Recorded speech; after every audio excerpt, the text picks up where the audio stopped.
Okay, everyone, we are doing a live stream about functionality for version 13.3 of Wolfram Language. We're specifically talking about the ServiceDeploy functionality, second of a series. The basic idea is that ServiceDeploy is lodging what is essentially a callback, an API function to be called back from an external service. Is that correct? Not necessarily, because the two services that do implement the ServiceDeploy interface right now don't implement a callback. They're basically like some kind of mini clouds you run on your own hardware. And so there's no callback there. It's just an API okay, function. So is it right to have a single function that does this? I mean, one thing to do is you're service deploying an API function. Is that, but in all cases, you're service deploying an API function, true or not true? Or a scheduled task or something. Is that correct or is that not correct? It's not necessarily an API function, but yes. Well, what is it? What else is it? I mean, it could be a URL dispatcher, a form function, whatever. All right, but it's one of our static page. It could be a static file. Right, it could be any expression, right? Yeah. Yeah, pretty much. Any expression that is lodged with an external service. Yeah, for some definition of external. I think it depends on the service, right? Like, I mean, there's some services where, you can host basically arbitrary, Yeah, I'm sorry, we had corrected this wording. Why is that not showing up here? We made a change to that. Why is that not showing up here?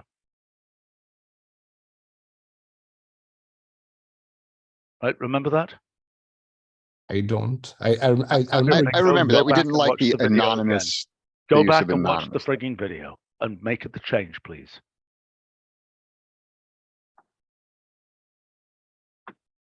Yeah, this isn't right. Fix it. I'm gonna overwrite this file then. In fact, unfortunately, because I didn't update documentation, I might overwrite other files, so I probably shouldn't do that. Okay, but please make sure that these things are actually executed. Yes, will do.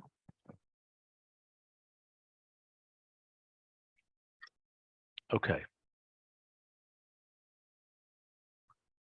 All right, so let's go over this again. This is, okay, I'm going to start making my own notes here.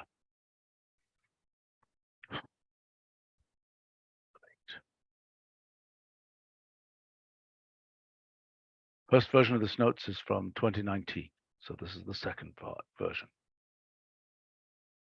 Okay, so let's take it from the top. Service deploy. It's not okay, to a service, right? That's the destination service. And okay, now you have this thing what we talked about last time and fixed yet, right? That doesn't make any sense, what you're saying here. Right, we talked about that last time, didn't we? Guys? Yeah. Okay, so why is it still there? Because you didn't change it. I just went through the video. I don't see the edit. Well, I think we talked about what it should be. We talked about what it should be. Yeah, but Stephen, at the end of last meeting, we weren't sure that we're going to change the argument structure to this at all. Okay, well, we were certainly changing the wording because the wording doesn't make any sense. Yeah, but there's an older the wording doesn't make any sense. It needs to be changed. And I think the point is that the docs are out of date even by last. Say that again. Okay, well, so why don't I update the documentation and I'll see it again, and then I will push back changes. Okay. Wait, Stephen. The point is, this is a proposed change from the ServiceDeploy notebook that is in the was Packlet. So since I'm working on Wolfram Web Engine, I want to make that less just was and make it work for other things, including Wolfram Web Engine right now and maybe something else in the future. Yes, okay, right. So that was my proposed change. What was your proposed change? I don't understand what the document you just closed was my proposed. The documents change. are just closed are not acceptable documents. Okay. And we went through that last time. Yes, but if the zero hypothesis here is the null hypothesis is not to change anything from what it is right now for Wolfram. But that's not going to be acceptable.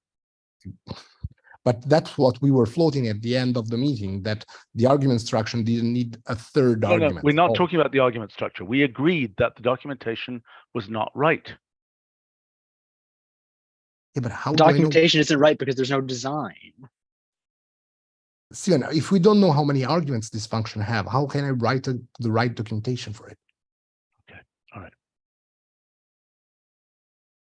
Well, if you'd given me some notes from last time, it might have helped.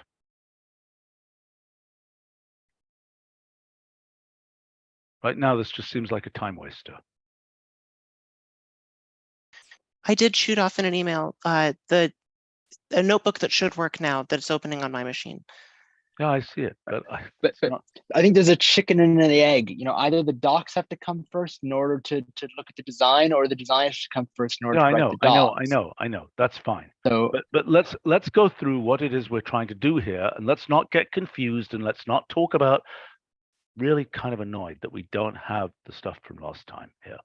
That's really not okay. I'll make sure that doesn't happen again.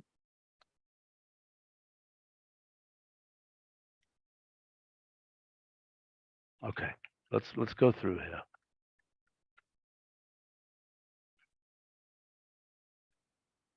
All right. Is this still what it was last time? Yeah, everything is still what it was last time. Okay, so we have to start from scratch, basically. Okay, what are the services that we are currently planning to support? For 13.3 WAS and Wolfram Web Engine. No, that's not right. We've also got other things we know. Okay, we've got those. We've got the OpenAI stuff, right? Which am I wrong? I mean, which doesn't support ServiceDeploy so far. We can make it. Yeah, that's what I'm saying. So, I mean, let's discuss what it is, you know, targets. Okay. We've got Wolfram Application Server. And that's deploying APIs, right? API function, etc. Is that correct? With anything. No, not so it includes a file. Yeah. Okay. Next. What's the next thing? Web Engine. Okay, and it's the same thing, right? A bit more than WAS because. Well, specifically what? For example, WAS doesn't support URL dispatcher. Why not? Ask Andrew. It was never clear. Okay, so Aubrey, please find out. I strongly suspect it's just a bug. Okay, so Aubrey, go find out. Yep, find out. I don't want to hear it's just a bug. You can get it, then get it fixed. But then there's a number of things, like some interpreter types don't work on WAS. It's weird. Okay, so let's find out why. Okay, I'm writing these down and I'll be tracking. Is another thing that we had, right? That we talked about before. Now, what are the other ones? We've got bots, like the Telegram bot. Is that correct? Not in 13.3. I understand that. I'm saying targets. That's what I said here. Right. Let's go through what we are planning to do, or what we are thinking of doing. Okay. Alexa skill. I don't know if Alexa's still alive, but we'll find that out soon.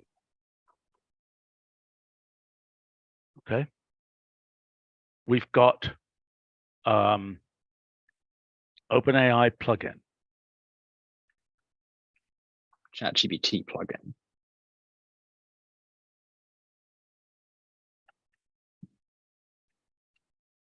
We've got, what else do we have? We have Bots. Telegram bot potentially. We've got, I don't know, a Slack bot. Possibly Discord and Slack bots. Okay. Yeah. All right. Discord bot, Slack bot, whatever, other things like that. Okay. Anything else that we know of? So let's look at what the typical thing we need for these are. So a mail receiver function, that's actually its own thing. So this really should say mail server, because that's what it is. and what it is trying to go to is a mail receiver function. Am I right? Do you see what I'm saying? A mail receiver function could be, that's the thing that is called with certain arguments by the mail server. Is that right? Yeah, I'm just confused about just calling it a mail server, because I don't think you can, like we went through this the other time, it has to be the cloud mail server, not just any old mail server. No, that's not correct. We went through that last time. It's not correct. What it has to be able to do is to lodge an email, and it has to be able to install something, whatever it is, the proc mail file or whatever it is, that says, run this code, which is an API in the cloud, on this piece of mail, on each piece of mail that comes into this address.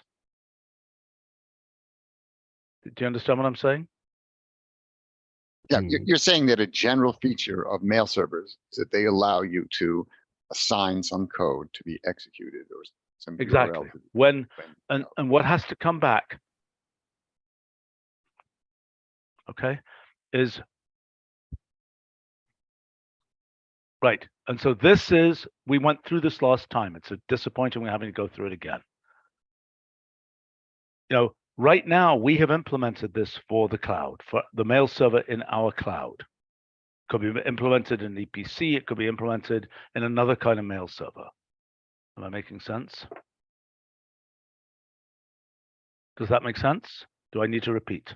No, it does make sense. Thank I you. mean, I don't know the technical details of how Okay, that's fine. I'm trying to get a design that where we actually make forward progress here. Okay, so now for example, the ChatGPT plugin, the interface is API function. Is that true or not true? Or it's rather a URL dispatcher? What is I don't know what you mean by that. I mean, like I don't think, like, okay, right now it's its own thing. It's a ChatGPT endpoint, or ChatGPT plugin object. In the future, it might be possible to stuff it into an API function or something maybe like it isn't that. a good idea. Just like mail receiver function isn't an API function. Yeah, I think it's more like that. But yeah, I Okay. think that in general, what you do is like just like Todd did for Alexa skills. You take a specification which might have its own head or might not, and then turn it into one or more API functions. That's why you need a deploy function and not just an execute. But this is saying we've got two different things going on here. So if every one of these has its own custom, you know. Well, I think it's just as when you call service execute, different services expect different kinds of arguments. I think this is similar. Okay, but so let's discuss what kinds of things go in here, because these ones have communal garden symbolic objects. Am I making sense? Yeah. Whereas this one has its own custom exotic plant. Well, I think it's basically the first two are services that happen to be able to display basically any HTML. And so that's why you can, do these fancy things.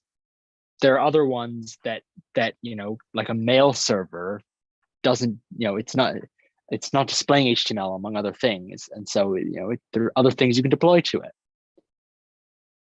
Right. Honestly, the first two seem like they're probably the outliers and that they're so flexible in their inputs.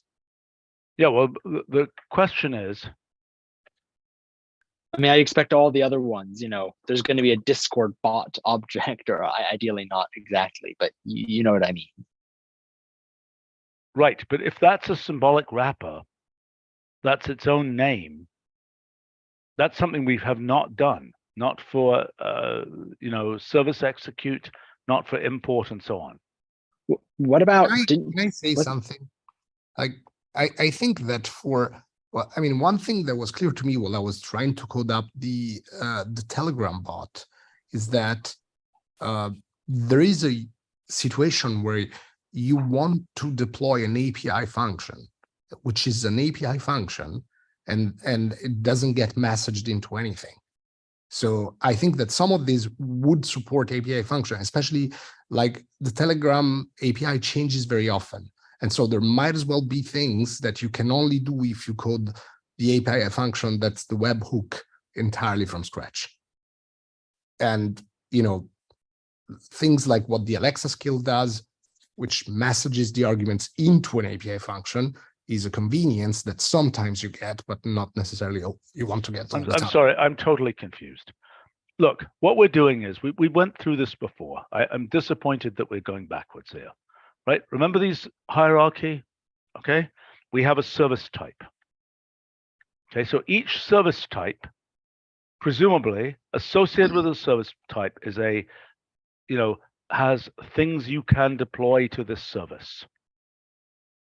Absolutely, right? Yes. Okay, so each one of these services has a certain set of symbolic objects that can be deployed to that service. True? Yes. So let's decide, for example, for an Alexa skill, what do we want to do here? Do we want to have an association which allows you to specify all kinds of key value things that might change as the Alexa skills interface changes? Or do we want to do something different where we package it up like a mail receiver function? I'm not sure about the mail receiver function analogy, but in the case of an Alexa skill, there's a bunch of information that you have to that belongs to the Alexa world that you have to specify to create a skill. Yep. Sometimes, normally you do that on their website, but there is a way to do it programmatically nowadays. And you could imagine that ServiceDeploy to Alexa could package up all the information you need to register with Alexa for your skill in some huge association. Right. It's an imaginable thing. Right. So the question is, do we want to have custom names like this, right? Or do we want to have an association there? So Christopher, can I look at what you have for the, where's the thing that is the ChatGPT endpoint? Scroll down on the notebook on the right, and there's a link to the Packlet documentation. Where? On the bottom. There. Okay. There. The first one, though, the second one, the API functions, I think isn't quite as flexible as it needs to be. Ignore the Packlet symbols. Well, wait a second, but what would you do if you were doing this with associations? Would it be reasonable to just say ServiceDeploy, ChatGPT plugin or something, and then here? Yeah, you probably could. I'm thinking how you would do that. Yeah, you probably could construct it with just associations.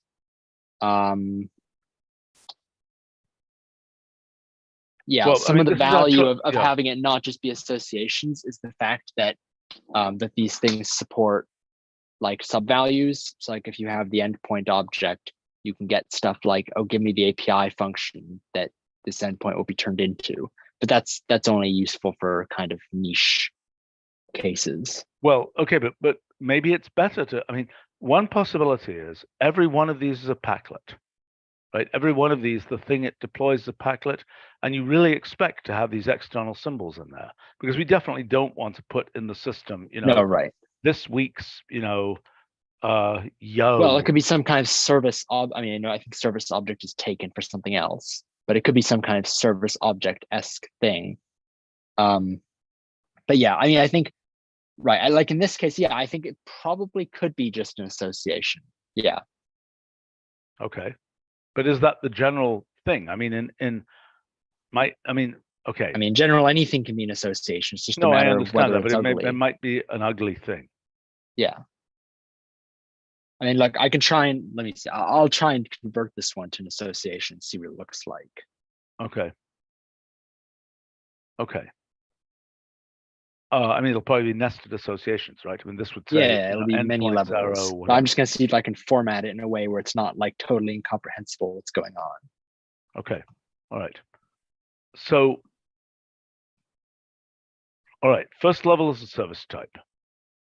Second level is the server, the specific server. Now, what's deployment instance? Remind me, what's an example of that? Deployment instance is like, it's like what the cloud object is for the first two. It's like where you put this thing. and how do I reach it as a URL. For bots, it might be which specific bot, like either the name of the bot or the token of the bot.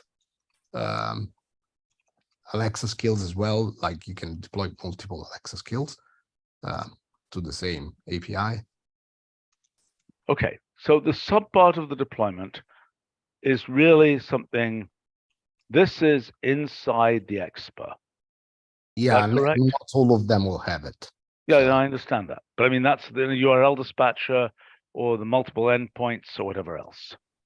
Mhm. So that does not have to be represented in the first or third argument.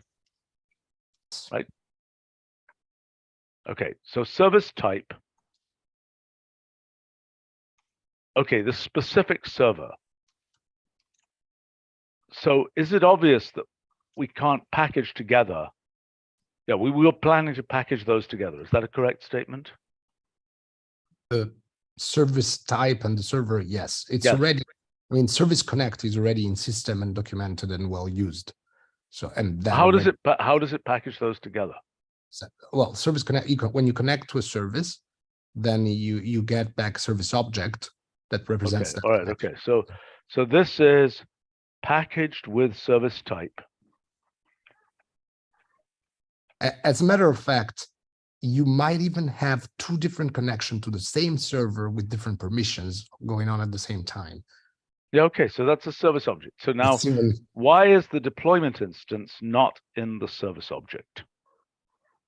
well, because you don't want to create a different service object when you have to deploy 15 API functions to the same instance of WAS. You don't want to, sometimes you have to rewrite one. So I think, at least for the first two, to me, it's kind of obvious that it's useful to have something that you can reuse to rewrite on top of something.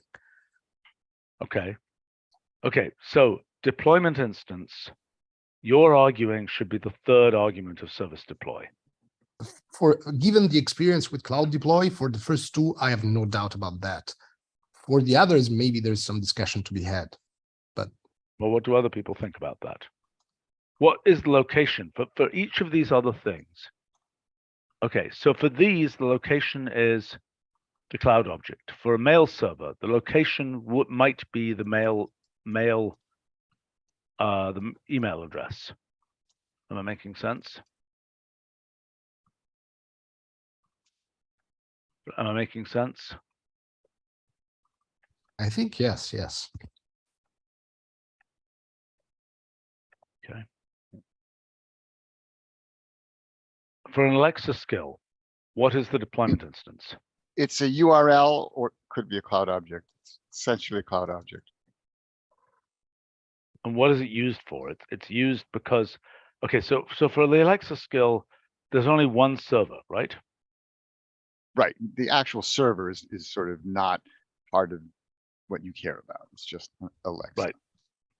Okay. But Todd, I am thinking, like for the Alexa skill, like for the Telegram bot, you have at the same time like a pointer to the specific skill and the pointer to the cloud object, right? Well, at the moment, you don't have a pointer to the specific skill because there's no way you don't programmatic do that from the Wolfram language. If we had a way to do that. No, we but wait.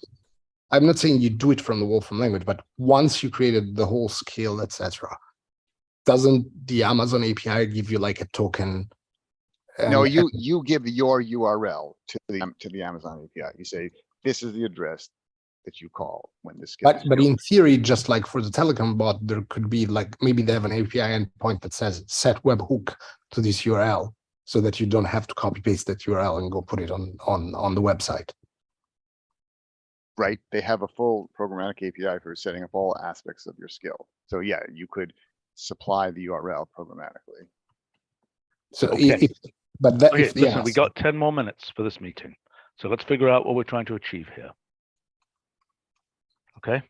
Okay, next up, ChatGPT doesn't really have a third argument as it is done right now with the limitation of the API. Okay. Like Fine. it's one per server, so one per port. Right. That's a very specific issue for right now. Yeah. And you could imagine that, in a world where I don't even know how this would work. I mean, right, there might be some world in which you have something like Wolfram Web Engine that can deploy to different subdomains and things. This isn't that horrifying. Yeah, there are two versions there actually. One of them, which is I'm not sure if you can do that, but if you can squish everything to API function as well, and it's actually kind of nice. So yeah. All right, fine. Okay. So what else do we have to figure out here? So service deploy, we think we understand how that works. A service deployment is the return value of service deploy, correct? But it could also be a third argument, like for example, was Yes, I understand that is an overwrite. That overwrites an existing. yeah, no, service deployment. like for example, is that correct? was, I just want to be clear about that. Yes. That's what it does. It overwrites an existing deployment. Correct? Yeah, you would but never also, synthesize a service deployment to specify where you want to put things. You would only get it back. Oh no, I disagree. If you look at the last example of service deploy that I added, this is in this file here. Yes.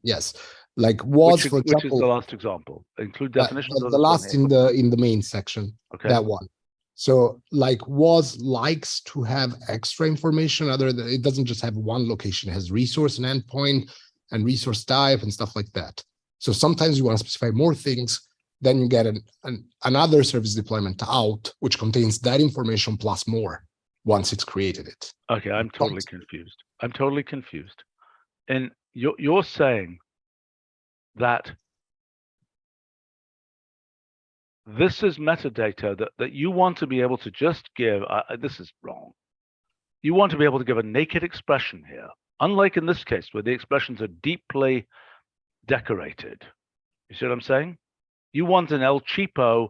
I want to give a raw expression here. I'm going to put all the details that here are in that payload expression. You want to put them in the service deploy. Yeah, but because those things are not the same. Like, but those things are like very specific things to how was designed, and they just tell you where to lodge that expression. They don't change the expression in any way. So if you like, you could actually. But that's the same thing here. View and organize files on a computer. It has nothing to do with changing the functionality, does it? Well, it kind of does, because it tells the ChatGPT. What do these do? What do these things mean? What do these mean? So okay, so the resource, I don't know why they split this, and it's not a single thing, but the endpoint gives you the. Why did we do this meeting without Andrew? If we're talking about how Andrew was invited. Well, where is he? Why did this meeting get started when we didn't have one of the people who was supposed to be here? No, he's listed as optional on the invite. Andrew, but I mean, look, I don't think Andrew has weighed in that he is fine with Carlos' suggested changes and any other changes to service deploy. He's basically okay. So I don't understand. Would somebody explain to me, why are these things being put in this? You know, we got to have a consistent way to do this. Why are these being put here as opposed to being put in some kind of decorated association here? Because I think that you're sending that expression to a location. That is like, it's like, why is the permissions something that comes out of the cloud object, not of the payload of the first argument of cloud deploy? It's the same thing. They're like, they want to be able to specify separately where they put resources and what the URL to reach them is. That then you have to specify what the URL to reach them is. I thought that's exactly what this is here. Endpoints error, whatever. Yeah, but I don't know why specifically they did the different thing, which is we don't have the people in this meeting. We need the people in this meeting. If we're not gonna have a mystery meeting. But we're wondering why they did that. Maybe they thought it was more flexible, but in general, you might have, like for example, for Telegram, it's the same thing. You have the API, you have the Telegram API token, and you have the Wolfram Cloud location. Those are two places you need to lodge this thing in. And if we did the Alexa part programmatically, you would also have two places. I understand. It's calling a specific API in the cloud, right? Yeah. That's what you mean by it's a particular place but that's exactly what's happening in the ChatGPT Yeah, but you see case when it by says, specifying an API function here. Steven, when it says this sets the webhook that URL read of URL build, etc., contains a token in there. That thing is where you lodge it on Telegram APIs. Yeah. So you have two URLs that you have to. Well, set. wait a second. There's a big mess here, which we already have with mail receiver function, as we went through last time, but you seem to have forgotten. Okay. The problem is that if you for example, in one of these things, it's going to deploy a cloud. It's going to deploy this API function in the cloud, which means there's a cloud object associated with that, right? Yeah. Right. So there is an implicit. There are multiple things being deployed. In the case of mail receiver function, there's an API function being deployed in the cloud, and there's also something being lodged on the mail server that represents that is the equivalent of a webhook for the mail server. Correct? Yes. Okay. But do you agree that those two things are substantially different? Which two things? The payload, the cloud object and the email address are not the same thing as an API function or a mail receiver function. They're not Wolfram language code. They're metadata. No, I don't agree. The API. No, I don't agree. The way that this is set up here, this will implicitly deploy a cloud function, a cloud object with an API function, and then set up the appropriate webhook or whatever it is calling stuff to get to that API function. Same thing in these other cases, exact same behavior. Right? It's the exact same thing. I don't think there's any difference at all. Am I missing something? Yeah, I think that this ChatGPT thing, once you point it to a server, it's deployed to that server and it is at the root of that server with all the stuff that you put in that association. Okay, that's just a detail of how things are set up. No, but it's not a detail, because on the other hand, there you can say, wait a second, I don't want, like when I'm doing a service deployment on WAS, I want to take maybe like this file, put it in this resource, which is different from the resource I had before, but pointed to the same endpoint. And so those are all locations. They're not payloads. It's just that it's a two-pronged location, just like for mail receiver function, whereas the ChatGPT thing doesn't really have locations. Why? It has locations. It's deploying cloud objects. That's a location. Is it? Well, no. Well, okay, hold on. Right now, it's not, because the main version right now is deploying "quote unquote" to localhost. Yeah, right. Right. If we have a version that deploys to the cloud, then, well, it depends on how we address the sort of whole subdomain system in the cloud. Maybe those are just secretly cloud objects.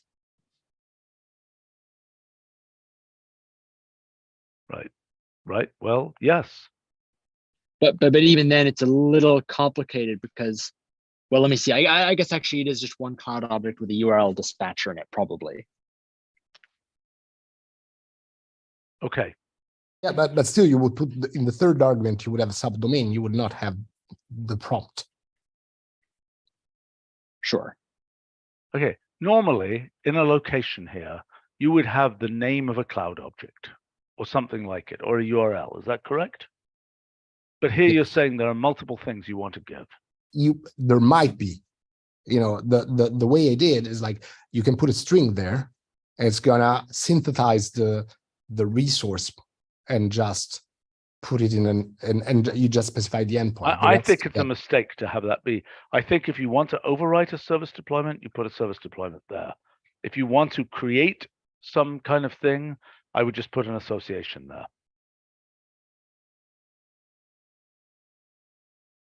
See what I'm saying? Because it's not going to have filled in a bunch of the elements. To be a standalone service deployment, it better be the case that you can just, given that service deployment, there should just be a way to call it. There's no guarantee that the service deployment you put there is a callable service deployment. Fine by me. I can put an association. Fine. I'm not married to having service deployment as the third argument. Okay, fine. But, I but thought- notice yeah. there will be a service deployment as a third argument if you are overwriting an existing service deployment. Correct? Okay. But in the generic case, you might not specify everything needed to have a service deployment. Yeah, sure. But Right? So you shouldn't call it a service deployment if it is an incomplete one. It should just be an association. okay. Then the output should surely be a summary blob because it's often going to have multiple URLs and God knows what else. Am I Okay. making sense? Mhm. In this case, it should say service deployment, Wolfram application server. You know, it should be a multi-decker summary blob, which says the hierarchy of things, the server type, the server, you know, etc. Right? Mhm. Okay, I think we have some kind of plan here. Everybody feel okay about this plan? Anybody object here? No. Okay, Todd, if there are further things that come up, you need to kind of crispen them up. And we're Okay. probably not going to have a chance to have another meeting about this. So please get the documentation sensible. Go listen to what we did last time. We came up with a reasonable sentence. I forget what it was. Make sense? Okay. Okay. Okay. Anything else anybody wants to raise in this meeting? Right. We recovered it. We're not even over time. Disappointing that we even had to do a second meeting, but it is what it is. All right, let's not lose the place where these things are now. Aubrey, have you got what place these things are? Yep, I do. Okay. Thanks, guys. And actually, Nick is commenting on the live stream here. Deploy a local directory, a list of files to make a simple FTP or HTTP service on a file server. Yeah, well, that's what that would be another example of a target, wouldn't it be? I mean, it is supported by both WAS and WWE. We don't have a simpler one, Okay. but yeah, I mean, sure, could be done Okay. to existing FTP. Yeah. Okay. Good stuff. All right. Thanks, guys. See you later.